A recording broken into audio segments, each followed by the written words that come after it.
Saudara-saudara kekasih di dalam Tuhan kita Yesus Kristus, selamat pagi dan selamat berjumpa lagi dalam Saran Pagi GKI Salatiga hari ini, Kamis 4 November 2021, bersama saya Agustina Yiwa.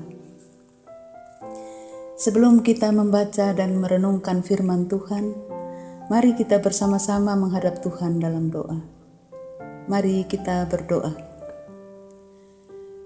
Bapa kami yang bertahta dalam kerajaan surga yang mulia, puji syukur kami panjatkan kehadirat-Mu Bapa.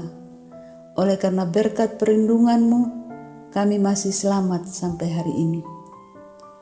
Sebentar lagi kami akan membaca dan merenungkan firman-Mu.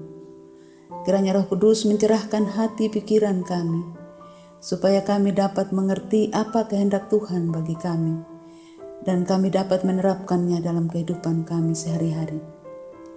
Berfirmanlah Tuhan, kami siap mendengarkan. Dalam nama Tuhan Yesus kami berdoa. Amin. Saudara-saudara kekasih, tema renungan kita pagi ini adalah mengejar kekudusan. Sedangkan bacaan firman Tuhan diambil dari Ibrani 12 ayat 1 hingga ayatnya yang ke-14.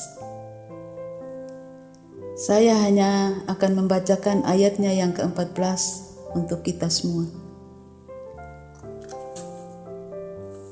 Berusahalah hidup damai dengan semua orang, dan kejarlah kekudusan, sebab tanpa kekudusan tidak seorang pun melihat Allah. Saudara-saudara kekasih, sekarang ini banyak tawaran dunia yang sangat menarik dan mengasihkan, sehingga tanpa sadar kita lupa atau mulai mengabaikan Tuhan. Bacaan firman Tuhan hari ini dalam Ibrani 12 ayatnya yang pertama mengingatkan kita bahwa ada banyak saksi, bagaikan awan yang mengelilingi kita orang percaya, orang yang sudah menerima kasih karunia Tuhan. Bagaimana sikap kita, tutur kata kita, ataupun perilaku kita sehari-hari diperhatikan banyak orang. Melihat Tuhan, mengalami Tuhan, dan lebih mengenal Tuhan tentu menjadi kerinduan kita sebagai orang percaya. Untuk itu kita perlu sungguh-sungguh berusaha hidup kudus, yaitu hidup yang berkenan di hadapan Tuhan. Atau kalau dalam ayat 1 dikatakan menanggalkan beban dan dosa yang begitu merintangi kita dalam mengejar kekudusan itu. Dengan menanggalkan berbagai beban dan dosa yang merintangi jalan menuju kekudusan, kita terus berlari dengan mata tertuju kepada Yesus, pemimpin kita dalam iman. Dengan mata tertuju kepada Yesus, kita menyaksikan betapa besar pengorbanannya untuk menebus dosa kita, untuk menguduskan kita.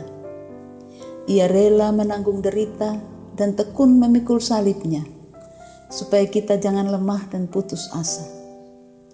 Tuhan Yesus menginginkan kita tetap kuat dan semangat dalam usaha kita mencapai kekudusan. Saudara kekasih, untuk menanggalkan beban dan dosa tidaklah mudah. Kita harus sungguh-sungguh berusaha. Oleh karena itu, dalam setiap aspek kehidupan kita harus tetap fokus atau mata kita tertuju kepada Tuhan Yesus. Fokus pada firman-Nya. Fokus mengikuti teladan-Nya. Dengan demikian, kita tetap kuat dan semangat mengejar kekudusan dan mendapatkan hikmat untuk hidup kudus. Tawaran dunia yang sangat menarik sewaktu-waktu dapat memperlemah keinginan kita untuk hidup kudus. Sebagai contoh, seorang anak Tuhan ditawari pekerjaan yang sangat mudah dilakukan dengan diberi bayaran yang sangat menggiurkan. Dalam pandangan manusia pada umumnya, tentu ini kesempatan yang baik. Tidak perlu susah-susah bekerja dapat uang banyak. Tapi sebagai anak Tuhan yang taat, ia langsung menolak tawaran itu. Karena pekerjaan itu bertentangan dengan kehendak Tuhan. Ia tidak mau menyakiti hati Tuhan. Ia sadar betul bahwa hidup dalam kekudusan adalah kehendak Tuhan bagi orang percaya. Tawaran-tawaran seperti ini tentu bisa menjatuhkan anak-anak Tuhan kalau tidak berhati-hati. Menanggalkan beban dan dosa untuk hidup kudus dan berkenan di hadapan Tuhan. Kita harus meneladani Yesus. Betapapun sukar, kita tetap berusaha mencapainya. Hanya dengan hidup kudus, kita dapat melihat Tuhan, yang berarti kita merasa ada pembaharuan, ada perubahan dalam hidup kita. Kita menjadi lebih dekat dengan Tuhan, lebih mengasihinya, dan lebih percaya lagi kepadanya. Hidup kudus dan berkenan kepada Allah akan memampukan kita untuk hidup damai dengan semua orang. Orang-orang melihat Tuhan dalam diri kita. Orang-orang melihat Tuhan Yesus di dalam diri kita. Tetaplah kejar kekudusan. Tuhan memberkati kita. Mari kita berdoa. Bapa, terima kasih untuk firman-Mu. Mampukan kami untuk tetap kuat dan tetap semangat mengejar kekudusan, sehingga kami mampu hidup damai dengan semua orang, dan semua orang akan melihat Tuhan dalam diri kami. Roh Kudus kiranya terus menolong kami. Bapa, ampuni kiranya segala dosa kami. Dalam nama Tuhan Yesus kami berdoa. Amin. Selamat beraktivitas saudara-saudara semua. Tuhan Yesus beserta kita.